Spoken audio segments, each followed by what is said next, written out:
Hey, I'm Mike Myers, and this is the Songwriting for Guitar podcast, which is geared to support songwriters and producers to gain confidence and turn pro. I bring on industry experts to help you improve and monetize your skills, engage better in the writing process, and build healthy habits to create a sustainable career that you love. Caffeinated, inspirational, conversational.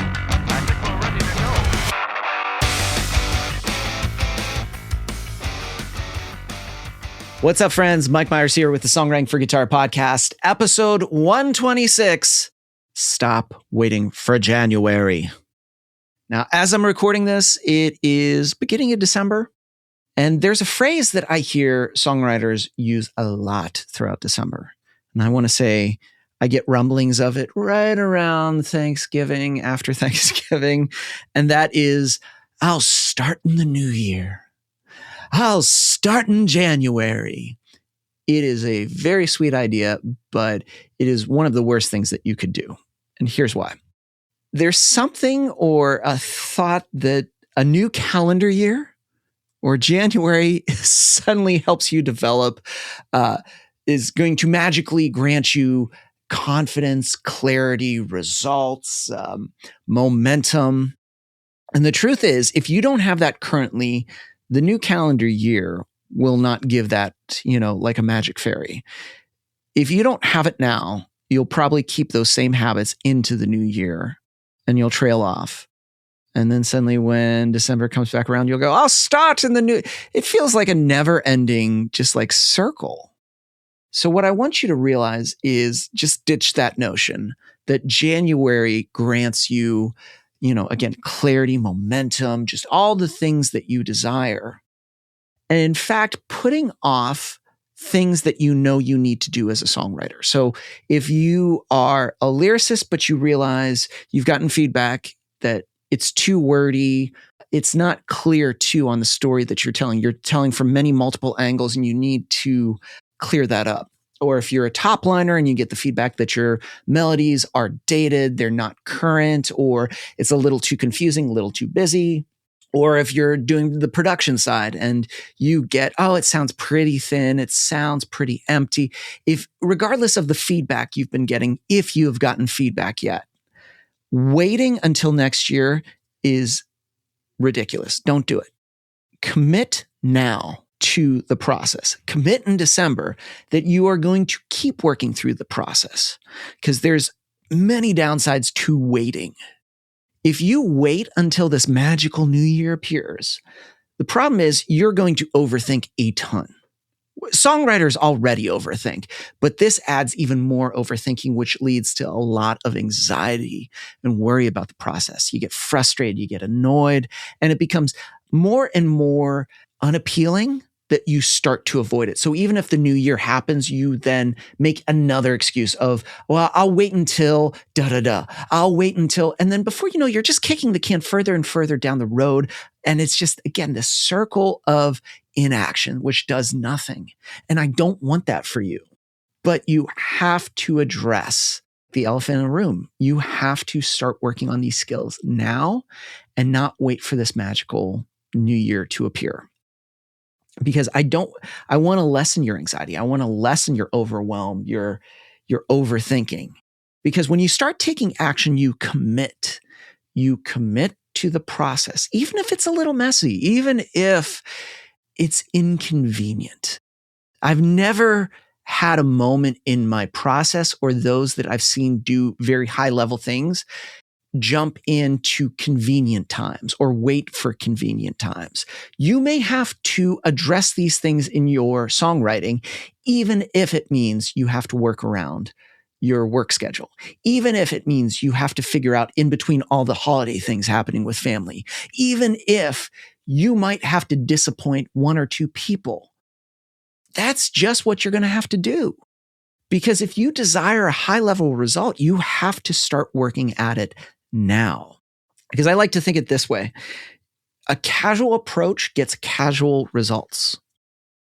Now, the reason I say that, if you've been doing a little bit here and there, and maybe it's not necessarily built in to your week and it's not something that you do consistently, but occasionally you're doing it, you might get casual results. Maybe you get a win or two, and that's wonderful. And if you're desiring a high level thing, you can't approach it, casually. Because if you want to do TV and film, and let's say you want to have consistent placements, you want to have consistent cues, that approach of a casual approach is going to result in a casual placement. It might happen. I'm not saying it won't. It might happen, but don't bet on it happening all the time. If you desire consistent cuts from an indie artist, you can't necessarily just like casually write for an artist. You have to commit to writing consistently and developing your primary skill. I talk about this with any person that I meet in coaching or wants to do coaching. I talk about what is their primary skill and how are they developing it, because that right there is so important. So big thing right there. Remember, casual approach equals casual results. I don't want you to approach this casually, but I instead want you to commit and stay focused and work on that thing that needs developing. And when you do this too in December and you don't slow down, but you keep on going, or you choose to start now in December as opposed to January, you tackle the problem head on. You're no longer avoiding it, but instead you're addressing the thing that needs fixed. The sooner you fix it, the sooner you can be in a better position. And when you're in a better position, your skills are better. And this leads to the thing that we all want: confidence. Confidence is never on the front end. Confidence is always after the fact, after you commit, after you're developing, after you get feedback, after you start developing it at a high level, and after you start getting the process implemented into your week. That's where suddenly confidence shows up and it feels amazing. So remember, if right now you're like, but Mike, I don't feel confident, you're in a great position right now to start. I promise you, if this is the form that you do and the things that I've been talking about of, getting the feedback, implementing the process into your week, tweaking it, and just consistently staying with it. And also too, working with your schedule, not avoiding your schedule, but working with it, confidence will show up. Absolutely.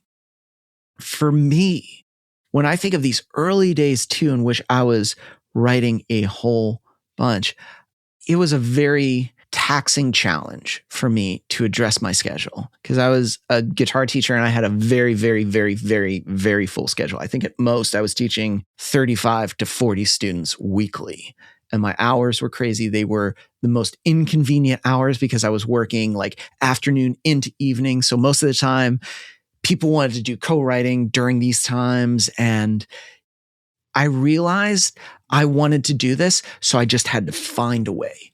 So committing means you make it happen somehow. You look for that spot. However inconvenient it might be, you don't avoid it. You don't run around it. You go like, cool. And for a year or two, it was tough. I will admit it was tough, because I did also disappoint lots of friends that were like, hey, why don't you come out? And nope. So I was okay with that because I had my mind set on what I wanted. I really, really wanted to do this. I knew I could, but I realized that waiting for that perfect moment, or whether it be that new year, kicking, coming around, that wasn't going to do it. It was the action that I was taking at this very moment. And that over time, that confidence then peered in, and I started to feel better and better. Especially now when people go like, oh, but you're so good at it, you're just naturally good at that confident. No, I was not. I was absolutely not. When I see those that we coach and we also develop too, all of them realize that they could keep doing it the way they're doing it now, or wait for that new year, or they can just start. And so just being in that position and your willingness to develop and start gets you closer to confidence. The longer you put that off, the longer you wait for the perfect moment, the perfect year, I can safely say the likelihood of you doing well is not impossible, but it's like one of those 0.000000000000001. It's like playing the lottery. Will someone win? Possibly. Is it likely to be you? Probably not. And I know that sounds harsh, and I don't want it to be harsh. And I also want this to be a fire under your ass to go and do things. Because we are in one of the best times for songwriters and creatives. I see so many things of like why it's the worst time. I disagree. Being here, I'm like, this is a wonderful time to be a songwriter. So I don't want you to wait for January. I don't want you to wait for motivation to show up. Right now, I just want you to commit, because if you are a lyricist, a top liner working and developing your melodies, if you do production and you desire that high level thing, you know that you have it in you, then start now. Do not wait. Waiting does nothing except continue inaction, continue and build bad habits, continue to build anxiety, continues to build overthinking. And the longer you allow that to happen, the harder it is to dig yourself out of that hole. So starting now is going to be the best thing.